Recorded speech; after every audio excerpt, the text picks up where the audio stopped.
Dr. Elara Vance thought she was debunking pseudoscience when she discovered the impossible signal emanating from the Nazca Lines, a perfect 16.7 Hz tone with no source. But as the frequency grew exponentially stronger, she realized the ancient geoglyphs weren't drawings at all.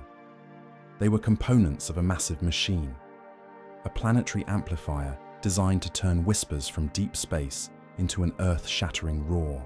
And the countdown had just begun.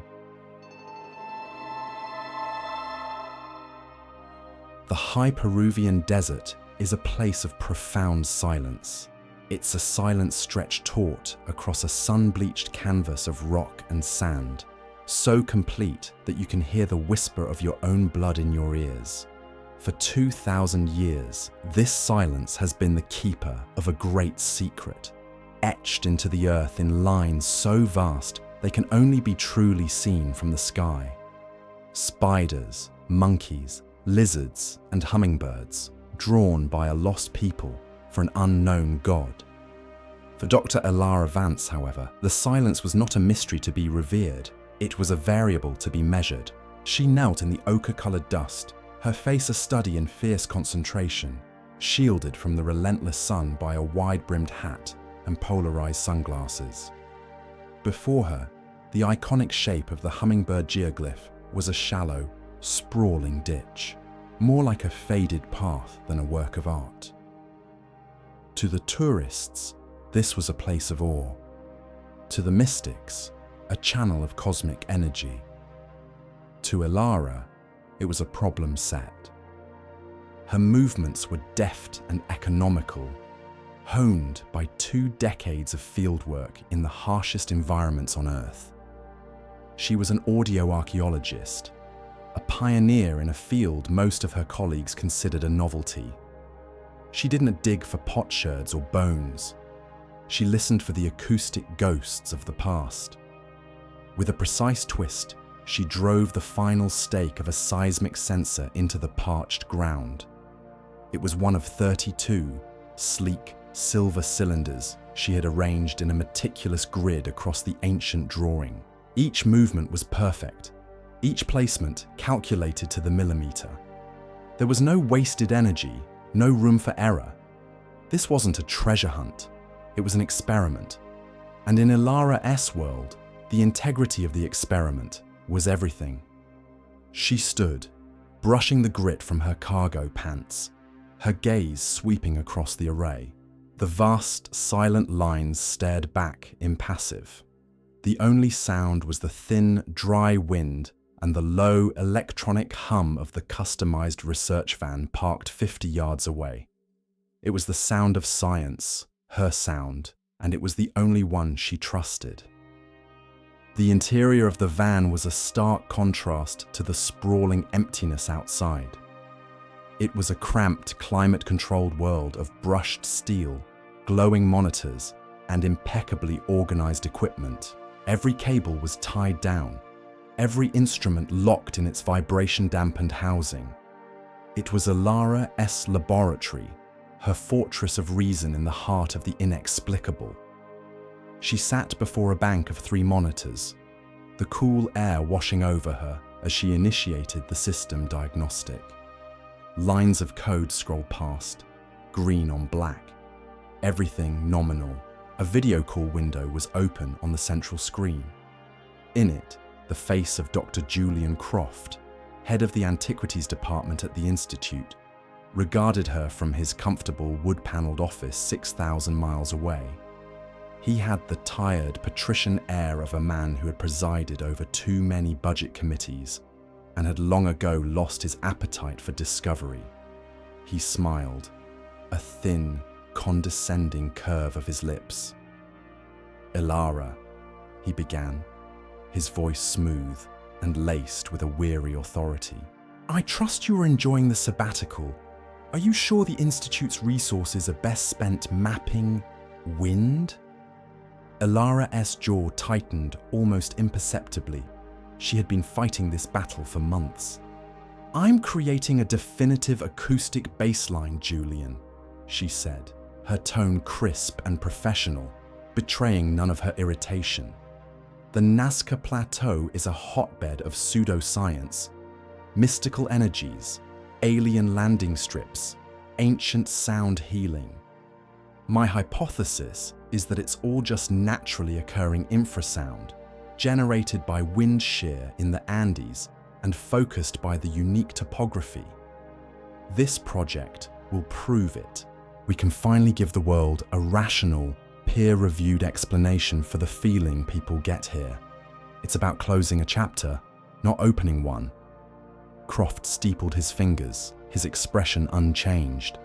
A noble goal, putting the kooks in their place. I suppose there's value in that.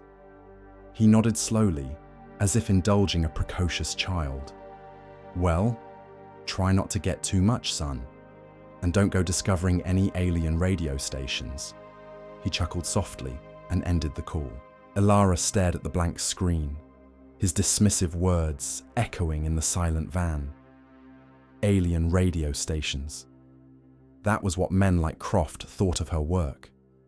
He saw her as a glorified ghostbuster, a janitor for the strange corners of the world that tidier minds preferred to ignore. She took a deep breath, pushing the anger down. He was wrong. Science wasn't about dogma or comfort. It was about data, and the data would speak for itself. As the afternoon sun began its slow descent, painting the sky in fiery strokes of orange and purple, the wind began to change. The gentle breeze that had been a constant companion all day picked up, gusting across the plains in long, mournful sighs. Inside the van, Elara was cross-referencing atmospheric pressure data when a soft, unobtrusive alarm beeped.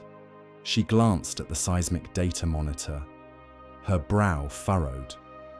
Amidst the chaotic, spiky chatter of the wind-s vibration, a new pattern was emerging. It was a wave, a pure, clean, impossibly smooth sine wave, pulsing with the regularity of a heartbeat. She leaned closer, her professional curiosity piqued. The frequency was 16.7 hertz, ultra low, on the very edge of human hearing, but undeniably structured. It shouldn't be there. Natural phenomena were noisy, chaotic.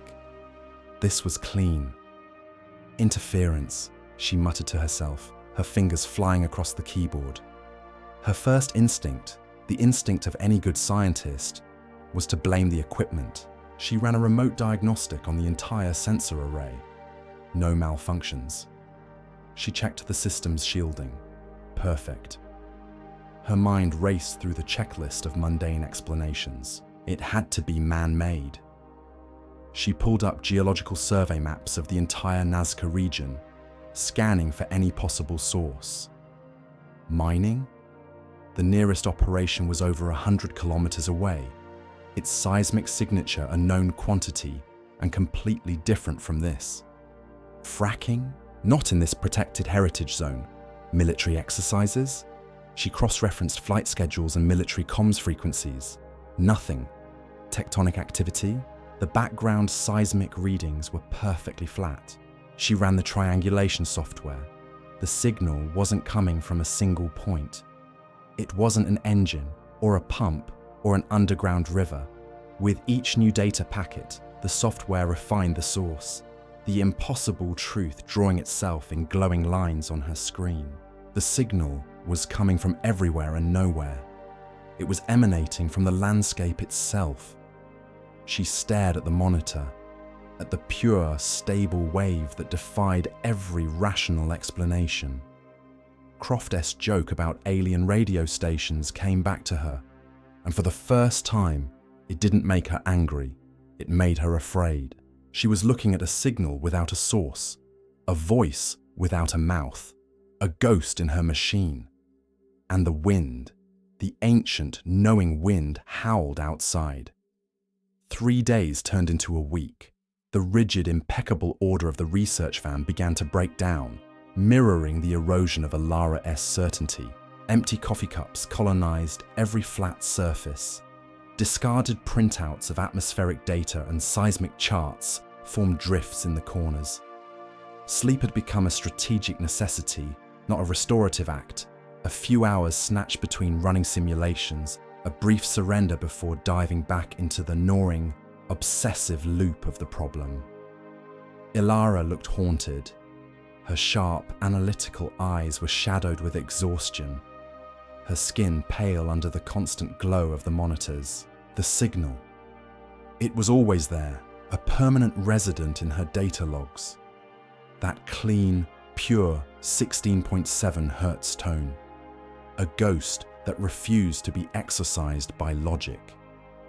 She had thrown the full arsenal of the scientific method at it, determined to kill it. This was the core principle of her world, the principle of falsifiability. A claim was only scientific if you could try to prove it false, and she was trying with every fiber of her being. She recalibrated the 32 sensors 3 times, a full day S-work under the punishing sun, until their sensitivity was honed to a razor-s edge. The signal remained. She ran atmospheric interference simulations, modeling every conceivable weather pattern, from freak magnetic storms to bizarre thermal inversions. The models produced only noise. The signal remained. She spent 36 straight hours cross-referencing archives of satellite data, hunting for an unregistered broadcast, an illegal agricultural drone, anything with a power source that could be generating a harmonic resonance. The sky was, officially, empty. The signal remained. Each failed test was another brick removed from the foundation of her worldview. She had built her career, her very identity, on the premise that every mystery had a mundane solution, waiting to be uncovered by rigorous methodology. But this was different. This phenomenon was withstanding the most rigorous methodology she possessed. With a groan of frustration, she slumped back in her chair, rubbing her temples as if to physically force out the impossible conclusion her data was screaming at her. The signal wasn't a mistake. It was real. The sun was high and hot, the air so still it felt heavy in the lungs. Elara was outside, the silence of the plateau pressing in on her. If the signal was real, then it had a source. And if her equipment couldn't be faulted, then she had to trust the data it was giving her. She held a handheld triangulation device, its screen linked to the master computer in the van. She walked a slow, deliberate path away from the hummingbird, planting a mobile reference pinger every 50 meters. It was time to pinpoint the ghost. Back in the van, she initiated the source location algorithm. On the main monitor, a 3-dimensional topographic map of the plateau appeared. Her sensor locations blinked as green dots. The program began its work, crunching terabytes of data, cross-referencing the infinitesimal time delays between each sensor's reading of the signal. A blue haze of probability began to form on the map, a cloud of potential locations. She expected it to resolve into a single bright point, a spot in the earth she could excavate, a location in the air she could scan with radar. But the cloud didn't shrink. It began to stretch. It elongated, twisted, and sharpened, conforming to something on the ground. Elara froze, her hand hovering over the keyboard. The haze was tracing the faint, ancient lines of the geoglyphs. It wasn't possible. She watched, her heart hammering against her ribs, as the program finished its calculation. The hazy blue probability field snapped into a sharp, incandescent grid. It wasn't just on the lines, it was the lines. A gust of wind, stronger than the rest, swept across the desert floor outside. On her screen, in perfect response, the massive, kilometers-long etching of the spider geoglyph flared with acoustic energy, glowing like a filament in a vacuum tube. The breath caught in her throat. Her mind, so adept at analysis and logic, struggled to comprehend the input. They weren't drawings. They weren't paths. They were circuits. They were components of a machine, a machine for making sound.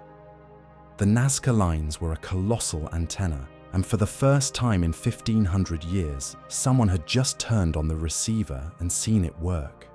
The nearest village was a small, dusty collection of adobe homes an hour's drive from the plateau. Elara's scientific mind, reeling from her discovery, had latched onto a practical problem: wind. If the lines were a wind-powered instrument, she needed to understand the wind not as a meteorologist would, but as a local did. She needed to know about seasonal patterns, traditional knowledge, anything that wasn't in the official charts. She was directed to Matteo, a man whose age was written in the deep lines around his eyes and the quiet dignity of his posture. He was introduced as a local historian, but it was clear he was more than that. He was a keeper of memory. He sat with her in the shade of a gnarled pepper tree, listening patiently as Elara, trying to sound casual, asked her technical questions about prevailing winds and annual variations. Matteo didn't answer right away. He simply looked towards the distant, shimmering plateau. "We do not think of the wind in months or seasons," he said, his voice soft but clear. "We think of the voices it carries." He raised a hand, pointing. "My grandfather and his grandfather before him said the lines were drawn by the Viracocha, the sky gods who came from the stars. They were not made for our eyes, which are bound to the ground. They were made for listening." Elara offered a polite, practiced smile, the kind she gave to all the mystics and believers she met in her line of work. It was folklore, poetic, beautiful, but irrelevant. Then Matteo said the words that made the hair on her arms stand up. "They are the strings of a harp," he said, his eyes fixed on the horizon. "A harp laid upon the earth, and the wind is the hand that plays them. When the sky gods are quiet, the harp is silent. But sometimes," he paused, turning to look directly at her, his dark eyes seeming to see right through her scientific skepticism. "Sometimes they whisper." Elara's smile faltered. Strings of a harp. The metaphor was so precise, so mechanically perfect for what she had just witnessed on her screen, that it couldn't be a coincidence. She saw it again in her mind's eye. The spider geoglyph, glowing with energy, vibrating like a string plucked by an invisible hand. She had come here seeking data on wind patterns, a simple, rational piece of the puzzle. Instead, she'd found a myth that described her impossible discovery with terrifying accuracy. As she drove back towards her lonely van in the dying light, Matteo's words echoed in her mind, no longer sounding like superstition, but like a translation. The wind returned that night, a low moan that pressed against the thin metal shell of the van. But this time, it brought something else. Elara was jolted from a shallow, fitful sleep not by an alarm, but by a feeling. It was a deep, resonant hum that vibrated up through the floor, through the legs of her chair, and into her bones. It wasn't just in her ears, it was in her teeth. Her eyes snapped open to the monitors. The 16.7 Hz signal was back, but it was an order of magnitude stronger than before. The clean sine wave she had first recorded was now just the foundation, the carrier. Laid over it was a breathtakingly complex tapestry of micro-variations and layered frequencies. It was no longer a simple tone, it was a symphony. She watched, mesmerized.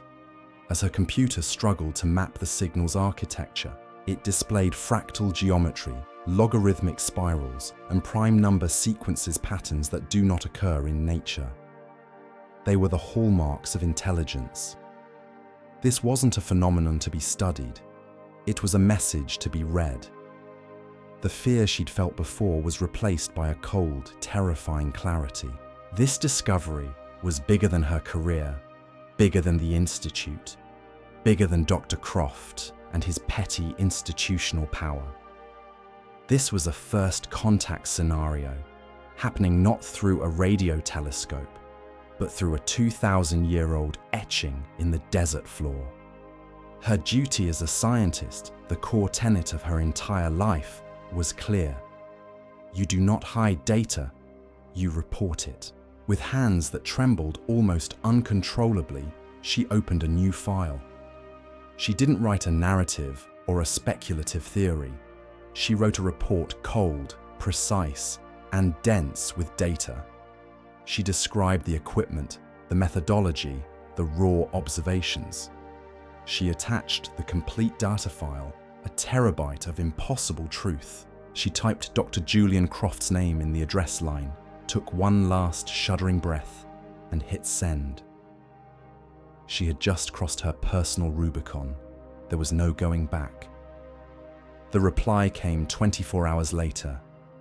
It wasn't an email, it was a summons. Croft's face appeared on her screen, and it was a mask of cold, patrician fury. "Have you lost your mind?" he began, his voice dangerously quiet. "I just spent the morning in an emergency meeting with the board. Your report was a topic of great concern." He leaned into his camera. "This is career suicide, Elara. Acoustic resonance from alien geometry. You sound like a charlatan, a common, headline-grabbing fraud." "Julian, the data is in the file," Elara interrupted, her own voice shaking with a mixture of anger and disbelief. "It's verifiable. I don't care what the data says," Croft exploded, his composure cracking. "I care about the reputation of this institution, which you are single-handedly dragging through the mud. You have become one of the crackpots you set out to debunk. Retract this report immediately, or your funding is cut. Effective now. All Institute equipment is to be inventoried and prepared for shipment. Consider your professional reputation, what's left of it, very carefully." The call disconnected. Elara stared at the screen, at her own reflection warped in the black glass. The institutional support, her funding, her equipment, her career, all of it, gone in an instant. The silence in the van was absolute. She was alone, cast out by the very temple of reason she had worshipped her entire life. The dogma of science had revealed its teeth. It wasn't interested in paradigm-shattering truth. It was interested in preserving the paradigm. She drove for an hour, ending up in a dimly lit internet cafe in the dusty town of Nazca. The air was thick with the smell of stale coffee and fried food. She sat before a flickering monitor, a ghost in a sea of backpackers checking their social media.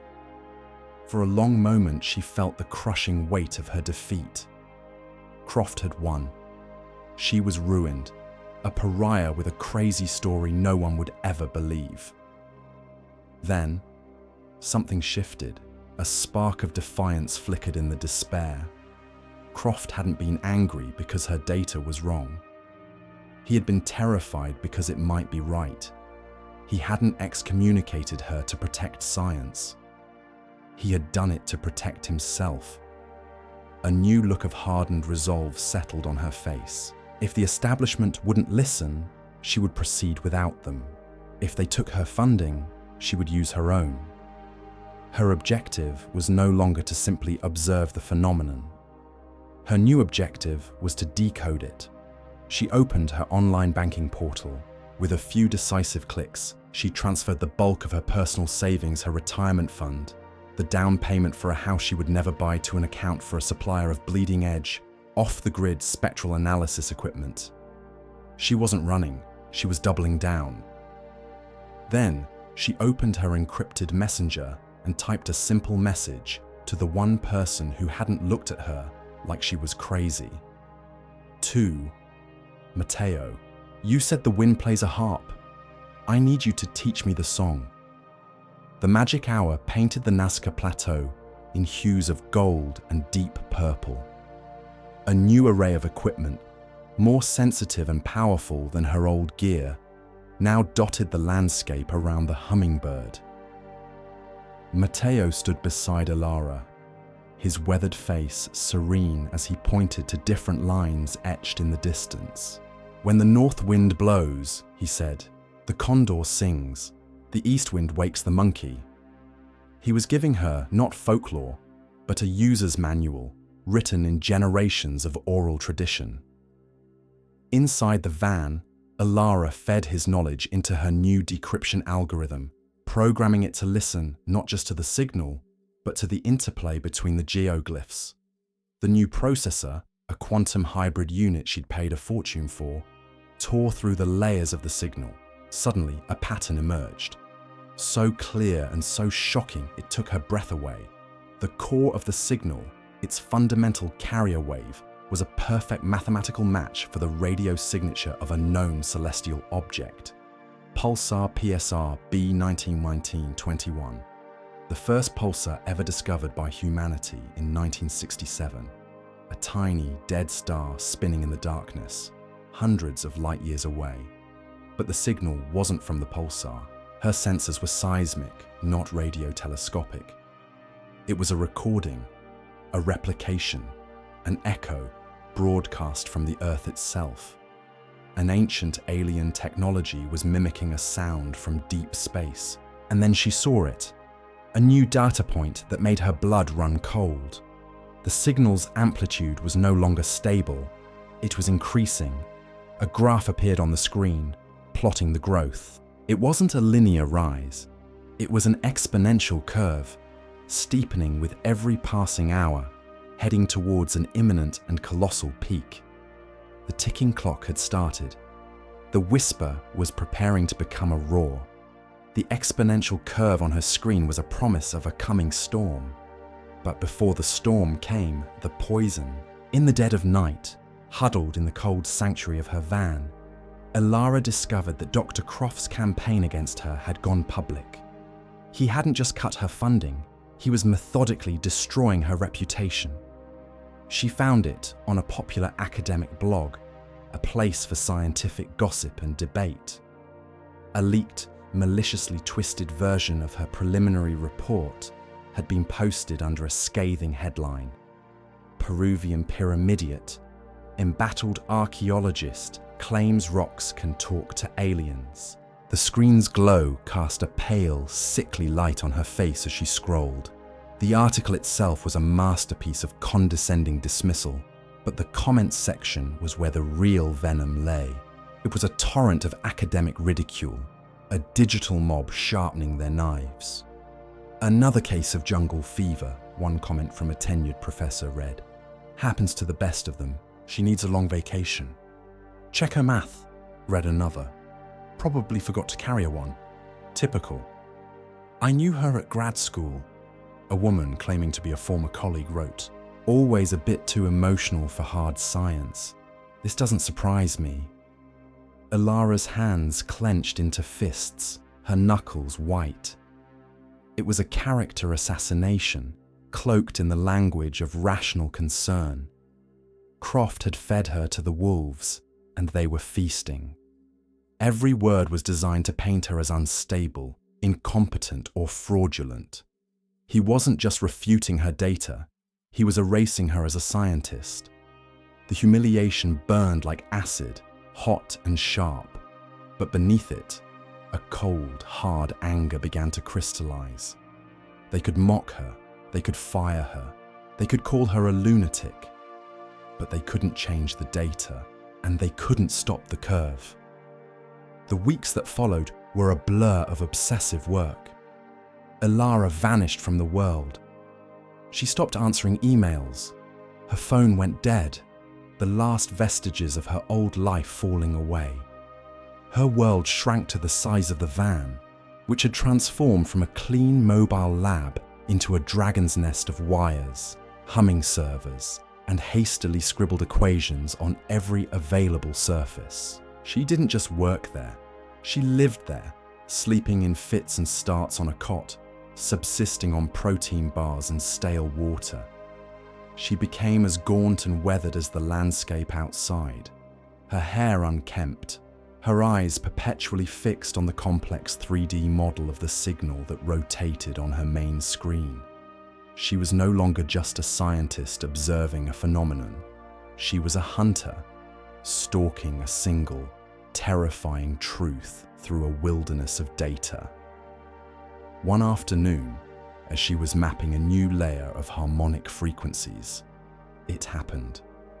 A sudden, powerful gust of wind, far stronger than anything she had yet experienced, slammed into the plateau. The infrasound resonance didn't just rise, it spiked. The hum became a physical blow. The entire van began to vibrate, a low, gut-wrenching shudder that rattled her teeth. On a console next to her, a ceramic coffee mug danced across the surface and shattered on the floor. Her head whipped up. It wasn't just the van. Through the reinforced window, she saw the desert floor itself reacting. The sand trembled. Along the massive ancient lines of the hummingbird, the grains of dirt and rock were shimmering, vibrating into faint, concentric patterns. It was a cymatic experiment on a planetary scale. The signal was no longer just an abstract concept, no longer just a wave on a screen. It was a physical force, powerful enough to remake the world in its own image. And it was only a fraction of the strength the curve predicted was coming.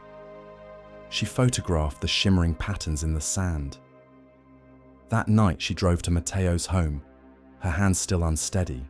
She showed him the pictures on her laptop. She didn't try to explain the science. She just showed him the image of the sand, alive and dancing to a song no one could hear. Matteo grew pale. The quiet dignity in his eyes was replaced by a deep ancestral fear. He rose without a word and went to a heavy wooden chest in the corner of the room.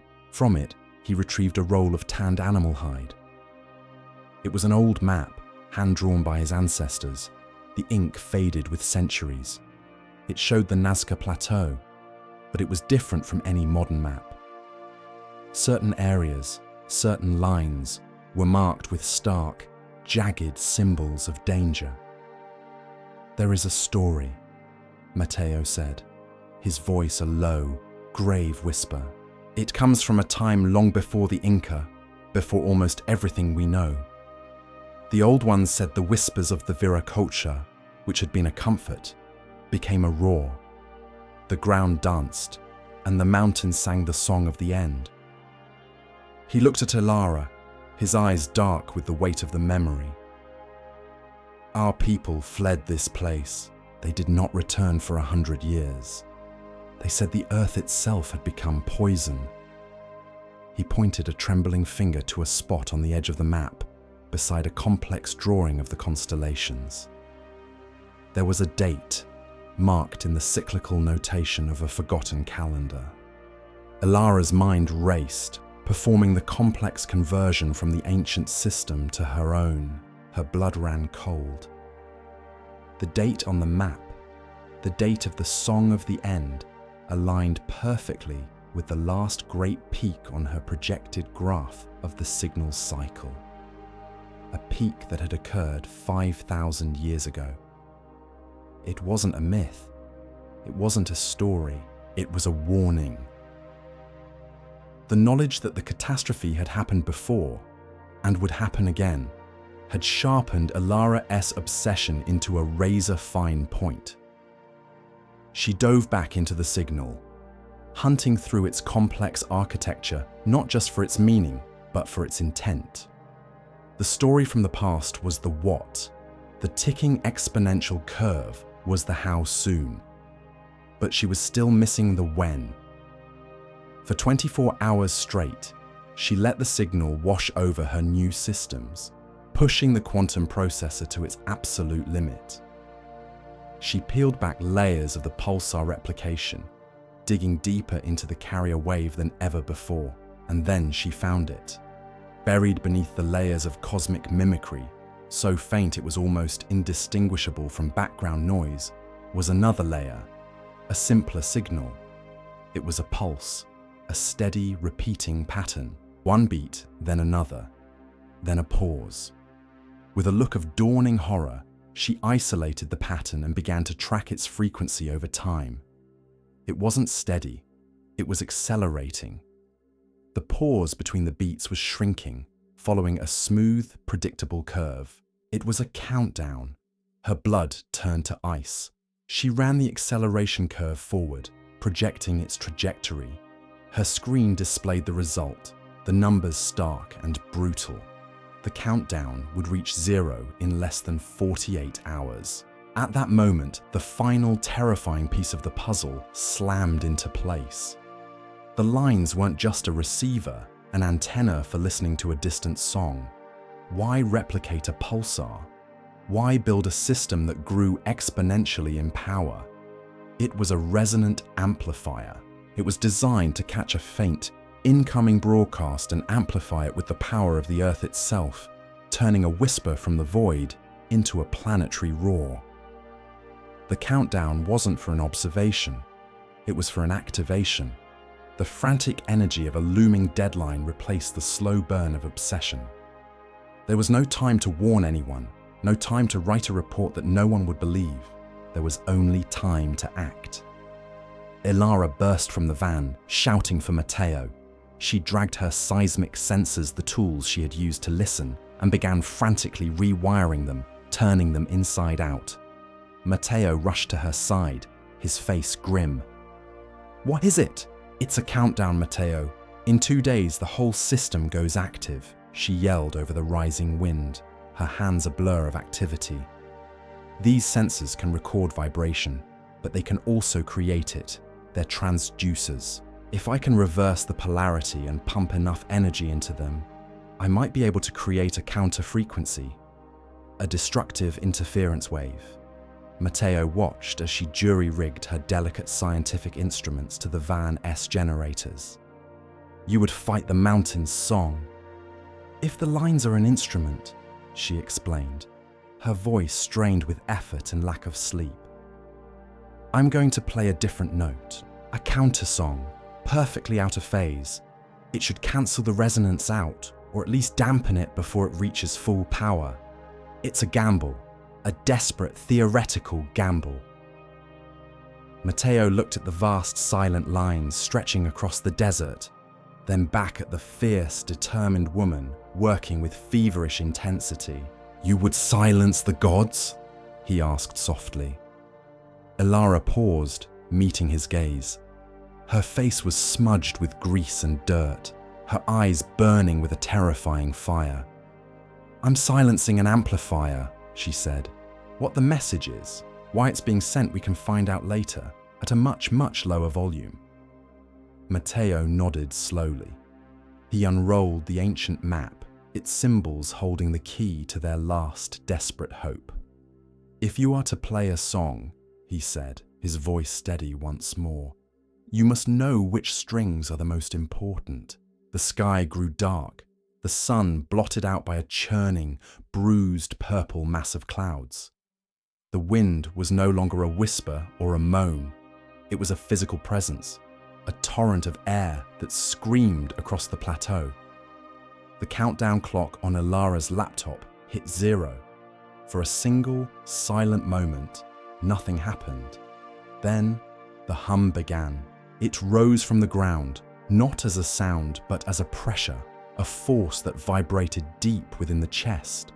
It grew from a hum to a shudder, and from a shudder to a deafening, bone-jarring roar. Alarms shrieked inside the van, their electronic cries swallowed by the sheer power of the resonance. The lights flickered wildly.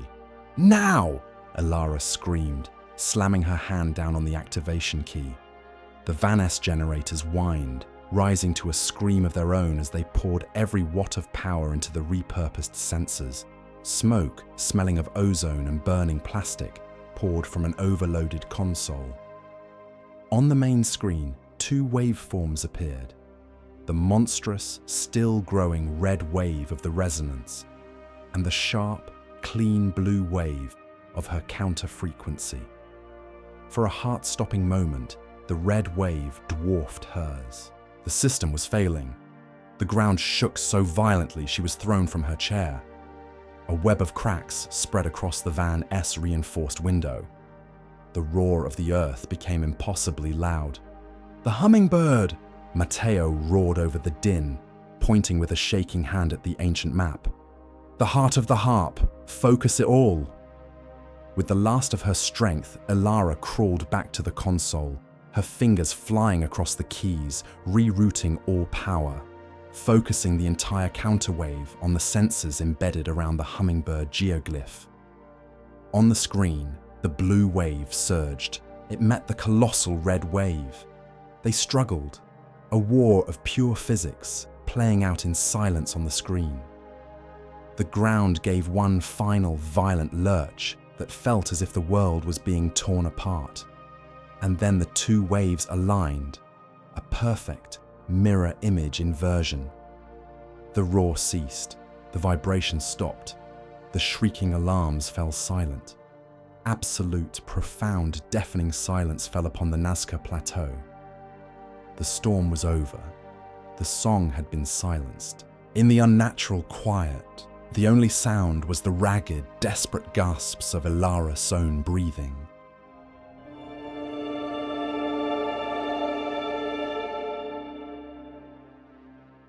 What a story. On the surface, it's a classic tale of science solving an ancient puzzle. But what I find so fascinating isn't that Dr. Vance figured it out, but how she had to change her own thinking to do it. She starts out wanting to debunk what she sees as superstition, to replace Matteo's myths with hard data. But the story does something clever. It suggests the myth was never wrong. Matteo's people called it a harp played by the wind. Elara called it an acoustic resonant amplifier. Aren't they just two different languages describing the same truth? What's really interesting is that the story's villain wasn't the supernatural force, but Dr. Croft, the man representing scientific dogma, who refused to accept any data that contradicted his worldview. In the end, Elara only succeeds when she stops trying to make one worldview defeat the other. She has to combine her modern science with Matteo's ancient knowledge to literally silence the storm. It makes you think about how we approach the unknown. We often put science and ancient beliefs in separate, competing boxes. But this story suggests the real breakthroughs happen when we find a way to translate between them. So that's my question for you. When faced with a mystery, where do you think the true answer lies in the verifiable data, in the wisdom of historical belief, or somewhere in between? Let me know in the comments.